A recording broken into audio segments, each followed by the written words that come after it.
ಇವತ್ತು ಯಾವತ್ತು 21 ಅಲ್ಲ, 21 ನವೆಂಬರ್. ಇವತ್ತು ಇಷ್ಟ ಆಯಿತು, end of the Raghu captainship end ಆಯಿತು. ಕ್ಯಾಪ್ಟನ್ಶಿಪ್ಟಿಗಾಗಿ ತುಂಬಾ ಇದಾಯಿತು. ರಾಶಿಕಾಗೆ ಸಪೋರ್ಟ್ ಮಾಡೋದು ಸ್ವಲ್ಪ ಜನ, ಒಂದು ಓಟು ಧ್ರುವಂತಿಗೆ, ಒಂದು ಓಟು ಈ ಥರ, ಒಂದು ಓಟು ಕನ್ನಡ ಪರ ಹೋರಾಟಗಾರ್ತಿ, 100 ಸಿನಿಮಾ ಮಾಡಿರುವಂತಹ, 100 ಚಾನಲ್ ಮಾಡುವಂತಹ ಅವರು ಥರ್ಡ್. ನಾವು ಅದೆಲ್ಲ ಪರ್ಸ್ನಲ್ಲೆಲ್ಲ ಮಾತಾಡೋದಕ್ಕೆ ಇಷ್ಟ ಆಗಲ್ಲ. ಅವ್ರಿಗೊಂದು ಬರಲಿಲ್ಲ. ನಂತರ ಎಲೆಕ್ಷನ್ ಮಾಡಿದ್ರು ಬಿಗ್ ಬಾಸ್. ಯಾತಕ್ಕೆ ಅಂತ ನನಗೆ ಗೊತ್ತಾಗಲಿಲ್ಲ. ಟಾಸ್ಕಲ್ಲಿ ನಿಜವಾಗ್ಲೂ ಅದ್ಭುತವಾಗಿ ಇಲ್ಲಿ ಮತ್ತು ಕಾವ್ಯ ತೀರಿಸ್ಕೊಂಡ್ರು. ಅದು ವೈಯಕ್ತಿಕ ಅಂತ ಹೇಳಿಲ್ಲ, ಅವರಿಗೆ ಮನದಟ್ಟಾಗುವ ಹಾಗೆ ಹೇಳಿದ್ರು. ಆದರೆ ಮತ್ತೆ ಗಿಲ್ಲಿ ಹೋಗಿ ಸಾರಿ ಕೇಳಿದ್ದು ಅಥವಾ ಕಾವ್ಯ ಹೋಗಿ ಸಾರಿ ಕೇಳಿದ್ದು ನಿಜಕ್ಕೂ ಅದು ವೇಸ್ಟ್ ಅಂತ ಅನಿಸ್ತು. ಮಾತಾಡಿದ್ದು ವೇಸ್ಟ್ ಅಂತ ಅನಿಸ್ತು. ಯಾರೇ ಆಗಿರಲಿ, ದೊಡ್ಡವರಾಗಿರಲಿ ಚಿಕ್ಕವರಾಗಿರಲಿ, ಅವ್ರು ಮಾಡಿದ್ದ ತಪ್ಪು ಅವರಿಗೆ ತಿರುಗಿಸಿ ಹೇಳಿದಾಗ ಅದು ತಪ್ಪಂತ ಅನಿಸೋದಿಲ್ಲ. ಆ್ಯಕ್ಚುಲಿ ಏನು ನೀವು ಮಾತಾಡಿದ್ರು, ಇಡೀ ಕರ್ನಾಟಕದ ಪರವಾಗಿ ನೀವು ಮಾತಾಡಿದ್ವಿ ಅಂತ ಹೇಳ್ಬೋದು. ನಾವು ಎಲ್ಲ ಕರ್ನಾಟಕದವರು ನಿಮ್ಮ ಪರವಾಗಿ ನಿಂತಿದ್ದಾಗ ನೀವು ಹೋಗಿ ಸಾರಿ ಕೇಳಿದ್ದು ಮೊದಲನೇ ಮುಜುಗರ ಅಂತ ಅನಿಸ್ತು. ಆಕೆಗೆ ಗೊತ್ತಾಗಬೇಕಿತ್ತು. ಆಕೆನೇ ಏನು ಹೇಳ್ತಾರೆ, ಭ್ರಮೆ ಲೋಕದಲ್ಲಿರೋದು. ಗಿಲ್ಲಿಯನ್ನು ಭ್ರಮೆ ಲೋಕದಲ್ಲಿದ್ದಾರೆ ಅಂತ ಹೇಳಿದ್ರು. ಅವಳು ಏನು ಕಣ್ಣೋದು, ಗಿಲ್ಲಿಯನ್ನು ಎಷ್ಟು ಮಾಡಬೇಕೋ ಅಷ್ಟು ಮಾಡಿದ್ರು. ಆಯಿತಾ? ಓಕೆ, ನಾನು ವೀಡಿಯೋ ಮಾಡ್ತಾಯಿದ್ದೆ. ನನ್ನ ಆಪೋಸಿಟ್ ಮನೆಯವ್ರು ಬಂದಿದ್ದಾರೆ, ಅವ್ರಿಗೆ. ಸೊ ಅದರಿಂದ ನಾನು ಹೇಳ್ತಾ ಇರೋದು ಏನು ಅಂತ ಹೇಳಿದ್ರೆ, ನನಗಿದು ಅಸಹ್ಯ ಅಂತಲೇ ಅನಿಸ್ತು. ಗಿಲ್ಲಿ, ನೀವು ಹೋಗಿ ಕ್ಷಮೆ ಕೇಳಿದ್ದು ತಪ್ಪು ಮಾಡಿದರೆ ನೀವು ಆ ಅಮ್ಮನಿಗೆ ಹೇಗೆ ಬೇಕೋ ಹಾಗೆ ಮಾತಾಡ್ತಾ ಇದ್ದಾರೆ. ಹೊರಗಡೆ ಯಾರೂ ಮಾತಾಡೋದಿಲ್ಲ, ಮುಖದಲ್ಲಿ ಧೈರ್ಯವಾಗಿ ಹೇಳೋದಿಲ್ಲ ಅಂತ ಹೇಳಿದ್ರೆ ಬನ್ನಿ, ನಾನೇ ಬಂದು ನಿಮ್ಮ ಬಗ್ಗೆ ಮಾತಾಡ್ತೀನಿ, ಕರೆಕ್ಟಾಗಿ ತಿಳ್ಕೊಂಡು ಮಾತಾಡ್ತೀನಿ. ಇಲ್ಲಾಂದರೆ ನಾನು ಮಾತಾಡೋಕ್ಕೆ ಹೋಗಲ್ಲ. ನಾನು ಕೆಟ್ಟ ಹೆಂಗಸೆ, ನಿಮ್ಮ ಹಾಗೇನೆ ತುಂಬಾ ಕೆಟ್ಟ ಹೆಂಗಸೆ. ರೆಸ್ಪೆಕ್ಟ್ ಅಂತ ನಾನು ಯಾವತ್ತೂ ಎಕ್ಸ್ಪೆಕ್ಟೇಷನ್ ಮಾಡಲ್ಲ. ನನಗೆ ರೆಸ್ಪೆಕ್ಟ್ ಅನ್ನೋದೇ ಬೇಡ. ನನಗೆ ಅದೊಂಥರ ರೆಸ್ಪೆಕ್ಟ್ ಕೊಡೋಕ್ಕೆ ಬಂದರೆ ನನಗೆ ಒಂಥರ ಹಿಂಸೆ ಆಗಿಬಿಡುತ್ತೆ. ಇವರೇನೋ ಮಾಡ್ತಾ ಇದ್ದಾರೆ ರೆಸ್ಪೆಕ್ಟ್ ಅಂತಂದರೆ ಅಂತ ನನ್ನ ಕೀಳು ಮಟ್ಟದಲ್ಲಿ ನೋಡಿದ್ದಾರೆ. So I am not bothering about that. Okay, ನಿಮ್ಮಕ್ಕಿಂತ ಹೋರಾಟ ನೀವು ಬಿಂಬಿಸ್ಕೊಂಡಿದ್ದೀರಾ. ನಾನು ಸತ್ಯಕ್ಕಾಗಿ ಯಾವತ್ತೂ ನಿಂತ್ಕೊಂಡಿರ್ತೀನಿ. ಹೋರಾಟ ಅಂತ ಹೇಳೋದಿಲ್ಲ, ಅದು ನಮ್ಮ ಕೈಲಿ ಮಾಡಿಸುತ್ತೆ ಅಂತ ಮೇಲಿರೋನು ನಮಗೆ ಕಳಿಸಿದ್ದಾನೆ ಅಂತ ಹೇಳ್ಬೋದು. ನನ್ನ ಭವಿಷ್ಯ ಆಗಲಿ, ನನಗೆ ಮಾನ ಮರ್ಯಾದೆ ಆಗಿದೆ ಅಂತ ಯಾವತ್ತೂ ನಾವು ಹೇಳ್ಕೊಂಡಿಲ್ಲ. ಎಷ್ಟೋ ಹೆಣ್ಣು ಮಕ್ಕಳು ಇದ್ದಾರೆ, ಎಷ್ಟೋ ಹೆಣ್ಣು ಮಕ್ಕಳು, ಎಷ್ಟೋ ಮಹಿಳೆಯರು ಇದ್ದಾರೆ. ಪ್ರಾಣಿಗಳಿಗಾಗಿ ಹೋರಾಟ ಮಾಡ್ತಿರೋರಿದ್ದಾರೆ, ಮಹಿಳೆಯರಿಗಾಗಿ ಹೋರಾಟ ಮಾಡ್ತಿದ್ದವರಿದ್ದಾರೆ. ಮಹಿಳೆಯರು ಅಂತ ಹೇಳಿದ್ರೆ ತಪ್ಪಾದಾಗ ಎಷ್ಟೊಂದು ಜನ ಇದ್ದಾರೆ. ಆದರೆ ಸರ್ಕಾರವೇ ಏನೂ ಮಾಡೋಕ್ಕಾಗ್ತಾಯಿಲ್ಲ. ಅಂಥದ್ರಲ್ಲಿ ನಾವು ಹೋರಾಟ, ನಾವೇನು ಗಾಂಧಿ ತತ್ವಗಳನ್ನು ನಾವು ಪಾಲಿಸಿದ್ರೂ ನಾವು ಯಾರೂ ಕರ್ನಾಟಕಕ್ಕಾಗಿ ಒಂದು ಕಿಂಚಿತ್ತು ಏನೂ ಕೊಟ್ಟಿಲ್ಲ. ನಮ್ಮ ಕರ್ನಾಟಕವನ್ನು ಹೆಮ್ಮೆಯಿಂದ ತರಿಸಿರುವಂಥವ್ರು ಎಷ್ಟೊಂದು ಜನ ಘಟ್ಟಾನುಘಟಿಗಳಿದ್ದಾರೆ. ಅವ್ರಿಗಳ ಮುಂದೆ ನಾವೇನೂ ಅಲ್ಲ.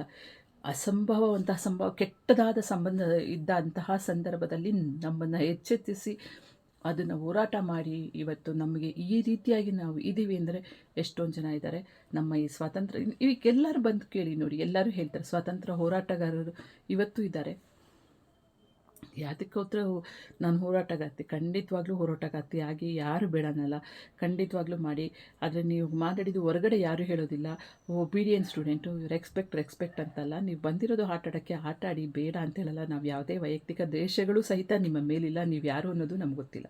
ಫಸ್ಟ್ ಆಫ್ ಆಲ್ ನಿಮ್ಮ ಒಂದು ಬಗ್ಗೆ ಬಂದಿದ್ದು ನಾನು ನೋಡಿದ್ದು, ಅವ್ರು ಹಾಕಿದಾಗ ಥರ್ಡ್ ವೈಫ್ ನಮ್ಮ ತಂದೆಗೆ ಇಲ್ಲಿಗಲ್ ಅಲ್ಲ ಅಂತ ಹೇಳಿ ಅದು ಒಂದು ಡಿಜಿಟಲ್ ಮಾಧ್ಯಮದಿಂದ ಬಂದಾಗ ಅದು ಎಲ್ಲ ಕಡೆನೂ ಬರ್ತಾ ಇರೋದ್ರಿಂದ ಅದನ್ನು ನೋಡಿದ್ವಿ ಅಷ್ಟೇ. ಅದಿಲ್ಲ ಅಂದರೆ ಅದನ್ನು ಸಹಿತ ನಾನು ನೋಡ್ತಾನೆ ಇರಲಿಲ್ಲ, ಯಾರೂ ನೋಡ್ತಾನೂ ಇರಲಿಲ್ಲ.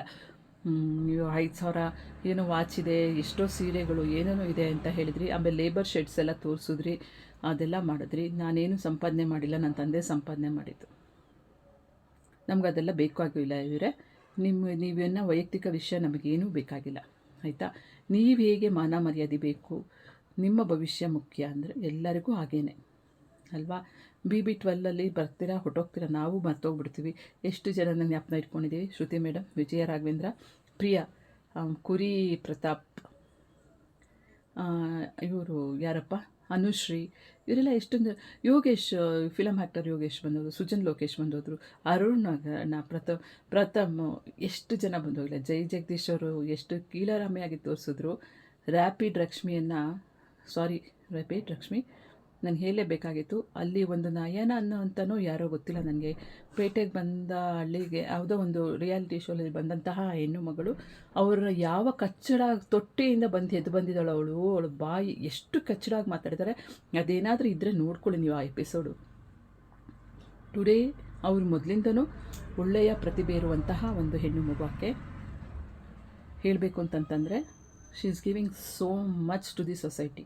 ಒಳ್ಳೊಳ್ಳೆ ಇನ್ಫಾರ್ಮೇಷನ್ ಕೊಡ್ತಾರೆ, ಒಳ್ಳೊಳ್ಳೆ ರೀಲ್ಸ್ಗಳನ್ನು ಕೊಟ್ಟಿದ್ದರು, ಮುಂಚೆ ಮಾತಾಡ್ತಿದ್ರು ಆರ್ ಜೆ ಆಗಿ, ಇವಾಗ ವಿ ಜೆನೂ ಆಗಿದ್ದಾರೆ, ಪಾಡ್ಕಾಸ್ಟ್ ಮಾಡ್ತಿದ್ದಾರೆ, ಎಂಟರ್ಪ್ರೈನರ್, ಸಂಗೀತ, ಮತ್ತು ಯಾವುದು ಕ್ಷೇತ್ರದಲ್ಲಿ ಆ ಹೆಣ್ಣುಮಗು ಇಲ್ಲ ಅಂತ ಹೇಳೋದಿಲ್ಲ, ಎಲ್ಲ ಕ್ಷೇತ್ರದಲ್ಲೂ ಹೆಣ್ಣುಮಗು ಇದೆ. ಅದಕ್ಕಿಂತ ಹೆಚ್ಚಾಗಿ ತನ್ನ ಮಕ್ಕಳಾಗಿ ನಾಯಿಯನ್ನು ಸಾಕ್ತಾಯಿದ್ದಾರೆ 4. ನೀವು ಆಯಿತಾ, ನಮ್ಗೆ ಅದೆಲ್ಲ ಬೇಡ ರೀ, ನನಗೆ ನಾವೇನು ಅವರಿಂದ ನಮಗೇನು ಆಗಬೇಕಾಗಿಲ್ಲ, ನಾವೇನು ಇನ್ಸ್ಪಿರೇಷನ್ ತೊಗೊಳೋದಿಲ್ಲ, ಭಗವಂತ ನಮಗೇನು ಕೊಟ್ಟು ಕಳಿಸಿರ್ತಾನೋ ಆ ಇನ್ಸ್ಪಿರೇಷನ್ನೇ ನಮಗೆ ಸಾಕು ಅಂತ ಹೇಳುವಂತಹ ಒಂದು ಇರೋರು. ಅಥವಾ ನಾನೇನು ಬೇಳೆ ಬೇಯಿಸ್ಕೋಬೇಕು ಅಂತ ಹೇಳ್ಬಿಟ್ಟು ನಾನು ಮಾಡ್ತಾಯಿಲ್ಲ, ಮನಸ್ಸಿಗೆ ಅನಿಸಿದ್ದು ಅಂತಲೂ ನಾವು ಹೇಳ್ತಾ ಇಲ್ಲ, ಜಡ್ಜ್ಮೆಂಟು ಅಂತಲೂ ಹೇಳ್ತಾ ಇಲ್ಲ. ಕರ್ನಾಟಕದ ಇದು ಒಂದು ರಿಯಾಲಿಟಿ ಶೋ ಆಗಿರೋದ್ರಿಂದ ಕರ್ನಾಟಕದಲ್ಲಿ ಎಲ್ಲರೂ ನೋಡ್ತಾ ಇರೋದ್ರಿಂದ ಅವರವರ ಇಚ್ಛೆಯನ್ನು ವ್ಯಕ್ತಪಡಿಸಬಹುದು. ಒಂದು ಮೀಡಿಯಾ, ಸೋಷಿಯಲ್ ಮೀಡಿಯಾ ನಮಗೆ ಪ್ಲ್ಯಾಟ್ಫಾರ್ಮ್ ಒದಗಿಸಿರೋದ್ರಿಂದ ನಾವು ಇದನ್ನು ವೀಡಿಯೋ ಮಾಡಿ ಹಾಕ್ತಾಯಿದ್ದೀವಿ. ಯಾವುದೇ ಕೆಟ್ಟ ಉದ್ದೇಶವೂ ಇಲ್ಲ. ಒಂದು, ನೀವು ನಿಮಗೆ ಮರ್ಯಾದೆ ಬೇಕು, ಅಶ್ವಿನಿ ಅವರೇ ಅಂತ ಕರಿಬೇಕು, ಅದು ತೀರಾ ಓವರ್ ಅನ್ಸುತ್ತಲ್ವಾ? ಅಶ್ವಿನಿ ಅಂತ ಕರೆದ್ರೆ ಏನಾಗಲ್ಲ, ಅಶ್ವಿನಿ ಮೇಡಮ್ ಅಂತ ಸುದೀಪೇ ಕರಿಬೇಕು ಅಂತ ಹೇಳಿದ್ದೀರಾ ನೀವು, ಅದು ತಪ್ಪೆ. ಅಶ್ವಿನಿ ಅವರೇ ಅಂತ ಕರಿಬೇಕು ಅಂತ ಏನಿಲ್ಲ, ಅಶ್ವಿನಿ ಅಂತ ಕರೆದ್ರೆ ಅದೆಷ್ಟು ಚೆನ್ನಾಗಿರುತ್ತೆ ನಿಮ್ಮ ಜೊತೆಗೆ ಮಾತಾಡೋದಕ್ಕೆ. ಯೋಚನೆ ಮಾಡಿ, ಅಶ್ವಿನಿ ಅವರೇ ಅನ್ನೋದು ಹೆಂಗಿದೆ? ಅಶ್ವಿನಿ ನೀವು ಚೆನ್ನಾಗಿದ್ದೀರಾ, ಆ ರೀತಿಯಾಗಿ ಭಾವನೆಗಳಿಂದ ಮಾತಾಡಿದ್ರೆ ಹೇಗಿರುತ್ತೆ? ಅಶ್ವಿನಿ ಅವರೇ ನೀವು ಚೆನ್ನಾಗಿದ್ದೀರಾ, ಹಿಂಗೆ ಮಾತಾಡಿದ್ರೆ ಹೆಂಗಿರುತ್ತೆ ಅಲ್ವಾ? ಸೊ ರೆಸ್ಪೆಕ್ಟ್ ಅನ್ನೋದು ಬಿಡಿ, ಎಲ್ಲರ ಜೊತೆಗೆ ನೀವಾಗಿ ಬೆರೆತು ಆಟ ಆಡಿ ನೋಡಿ, ಆವಾಗ ನಿಮಗೆ ಎಷ್ಟು ಖುಷಿ ಸಿಗುತ್ತೆ. ನನಗೆ ಯಾವುದೇ ಮರ್ಯಾದೆ ಬೇಡ, ಯಾವುದೇ ಮಾನ ಮರ್ಯಾದೆ ಬೇಡ, ನನಗೆ ಯಾವುದೇ ಬಕೆಟ್ ಹಿಡಿಯೋ ಕೆಲಸ ಬೇಡ ಅನ್ನೋದು ನಿಮಗೆ ಗೊತ್ತಾಗ್ಬಿಡುತ್ತೆ. ನಿಮಗೆ ನೀವೇ ನನಗೆ ನಾನೇ ಸಪೋರ್ಟಿಂಗ್, ಐ ಆಮ್ ನನ್ನ ಹಿಂದೆ 1000 ಜನ ಬರಬೇಕು ಅನ್ನೋದಾದರೆ ನೀವು ಫಸ್ಟು ಸರಿ ಹೋಗಬೇಕು. ಆವಾಗಲೇ ಎಲ್ಲವೂ ಸರಿ ಹೋಗುತ್ತೆ. ನಿಮ್ಮ ಉದ್ದೇಶ ಏನು ಇಟ್ಕೊಂಡು ಬಂದಿದ್ದೀರೋ ಗೊತ್ತಿಲ್ಲ, ಉದ್ದೇಶಪೂರ್ವಕವಾಗಿ ಬಿ ಹೇಗೆ ಸಪೋರ್ಟ್ ಬಿ ಟೀಮ್ ಸಪೋರ್ಟ್ ಮಾಡ್ತಿದ್ದಾರೋ ಗೊತ್ತಿಲ್ಲ. ಒಟ್ಟಿನಲ್ಲಿ ನೀವು ಒಂದು ಇಂಟರ್ವ್ಯೂಲ್ ಕೊಟ್ಟಿದ್ರಿ, ನಾವು ಬೇರೆಯವ್ರನ್ನ ಅಸಹ್ಯವಾಗಿ ನೋಡಿ ಅವ್ರನ್ನ ದೂಕಿ ಮಾಡೋದಕ್ಕಿಂತ ಅದು ನಮಗೆ ಅಸಹ್ಯ ತಾಕತ್ತೆ ಅಂತ ಹೇಳ್ಬಿಟ್ಟು ಹೇಳಿದ್ರಿ. ಅಂದರೆ ನೀವು ಬೇರೆ ಏನೋ ಹೊರಡಿದ್ರಿ, ನಾನು ಈ ರೀತಿಯಾಗಿ ಹೇಳ್ತಾ ಇದ್ದೀನಿ ಅಷ್ಟೇ. ಅದನ್ನ ಎಷ್ಟೋ ವೀಡಿಯೋಗಳಲ್ಲಿ ಇವಾಗ ವೈರಲ್ ಆಗ್ತಾಯಿದೆ. ತಪ್ಪು ಅಂತ ನಾವು ಹೇಳೋಕ್ಕೆ ನಾವು ಯಾರೂ ಅಲ್ಲ. ಬಿ ಟೀಮ್ ನಿಮ್ಮನ್ನು ಕರ್ಕೊಂಬಂದಿದೆ, 100 ಫಿಲಮ್ ಮಾಡಿದ್ದೀರಾ, 220 ಲೆಜೆಂಡರಿ ಆ್ಯಕ್ಟರ್ ಗೋಕಾಕ್ ಚಳುವಳಿಯಲ್ಲಿ ಮಾಡಿದವರು ಅವ್ರಿಗೇನು ಹೇಳಬೇಕು, ಪ್ರೊಡ್ಯೂಸರ್ ಮಾಡಿದವ್ರಿಗೆ ಅವ್ರಿಗೇನು ಹೇಳಬೇಕು? ಅವರೆಲ್ಲ ಕೇಳಿದ್ರಾ? ಯಾರ್ಯಾರಿಗೆ ಅವಮಾನ ಮಾಡಿಲ್ಲ ಹೇಳಿ? ನೀವು ಬಂದಿದ್ದೀರಾ, ನನಗೆ ರೆಸ್ಪೆಕ್ಟ್ ಬೇಕು ಅಂತಿದ್ದೀರಾ. ಅಷ್ಟು ದೊಡ್ಡ ಘಟಾನುಘಟಿಗಳೆಲ್ಲ ಬಿಗ್ ಬಾಸಲ್ಲಿ ಬಂದು ಹೋದರು. ಅವರೆಲ್ಲ ಕೇಳಿದ್ರು, ನಂಗೆ ರೆಸ್ಪೆಕ್ಟ್ ಕೊಡಿ ಅಂತ ಕೇಳಿದ್ರೆ ಅದಾಗೆ ಅವ್ರಿಗೆ ಬರ್ತಾ ಇರುತ್ತೆ. ರೆಸ್ಪೆಕ್ಟ್ ಬೇಕು ಅಂತ ಏನಿಲ್ಲ, ನಿಮ್ಮ ಒಂದು ಬಂದಿದ್ದೀನಿ ಅಂತ ಹೇಳಿದ್ರೆ ಆ ಥರ ನಿಮ್ಮ ಪಾಡಿ ನೀವು ನಡ್ಕೊಂಡು ಹೋಗಬೇಕು. ಅದು ಬಿಟ್ಬಿಟ್ಟು ನೀವು ಎಷ್ಟು ಆಟ ಆಡ್ತಾ ಇದ್ದೀರ ರೀ, ಎಷ್ಟು ಗೋಳಿಕೊತಾ ಇದ್ದೀರಾ ರೀ ಎಲ್ಲರನ್ನೂ.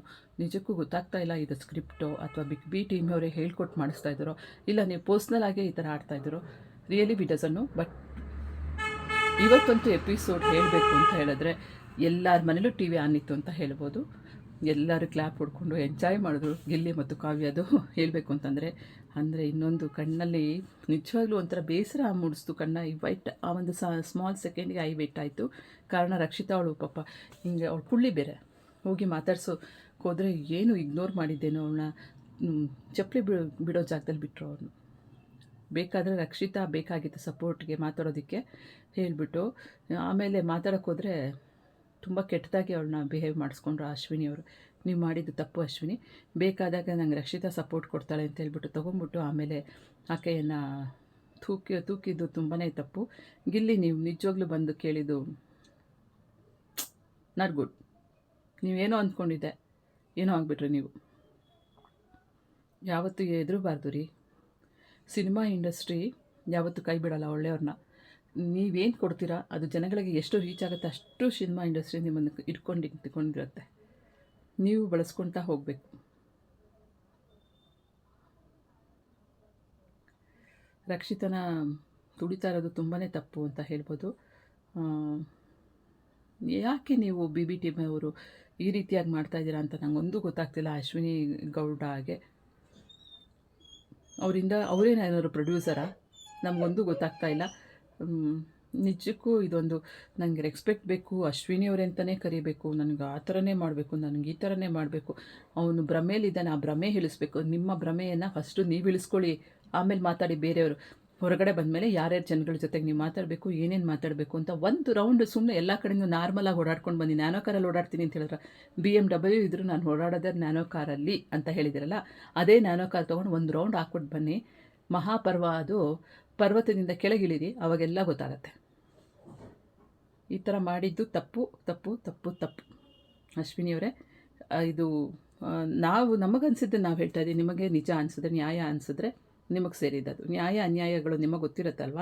ಹೋರಾಟಗಾರ್ತಿ ಅಂದಮೇಲೆ ಸತ್ಯ ಯಾವುದು ಅಸತ್ಯ ಯಾವುದು ಅಂತ ಗೊತ್ತಿರುತ್ತೆ. ನೀವು ಮಾಡ್ತಿರೋದು ನಿಮ್ಮನ್ನು ಒಂದೇ ಒಂದು ಸಲ ನಿಮ್ಮನ್ನು ಕೂತ್ಕೊಂಡು ನಿಮ್ಮ ಆತ್ಮಸಾಕ್ಷಿಯಾಗಿ ನಿಮ್ಮ ಒಳಗಡೆ ನೀವು ಮಾತಾಡ್ಕೊಳ್ಳಿ, ನಿಮಗೆ ಉತ್ತರ ಸಿಗುತ್ತೆ. ಆಮೇಲೆ ನೀವು ಜನಗಳಿಗೆ ಹತ್ತಿರ ಆಗ್ತೀರಾ.